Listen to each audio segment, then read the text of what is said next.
On to Washington now. David Pecker, the ex-publisher of the National Enquirer, is being questioned today by both the prosecution and an attorney for Donald Trump in the former president's criminal hush money trial. My colleague Caroline Malone is in Washington, D.C. She gives us more on this and other stories making headlines around the world.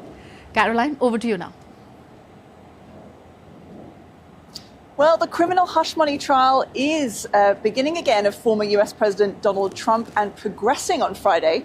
David Pecker, the former National Enquirer publisher, is set to respond to inquiries regarding his efforts to suppress damaging information about Trump during the 2016 election. Pecker, who's 72 years old, had previously stated that he served as Trump's eyes and ears and was tasked with quashing stories that could have jeopardized the businessman turned politician's presidential aspirations. Well, New York prosecutors have charged Trump with falsifying business records to cover up hush money payments to an adult film star. Well, he's pleaded not guilty and denies that the encounter took place.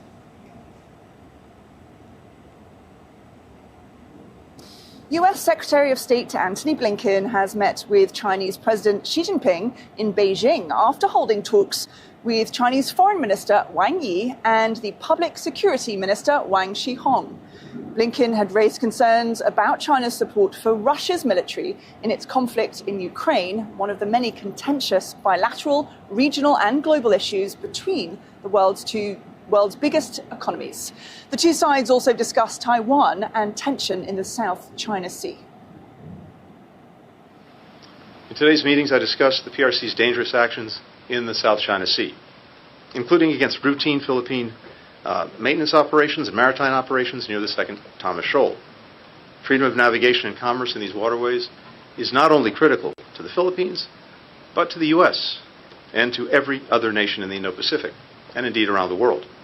That's why so many nations have expressed concern about the PRC's maritime maneuvers.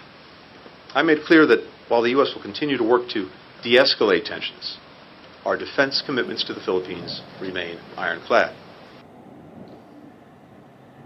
Well, Blinken has also urged China to discourage Iran and others from escalating the conflict in the Middle East. It can play a constructive role. I encourage China to use its influence to discourage Iran and its proxies from expanding the conflict in the Middle East, and to press Pyongyang to end its dangerous behavior and engage in dialogue.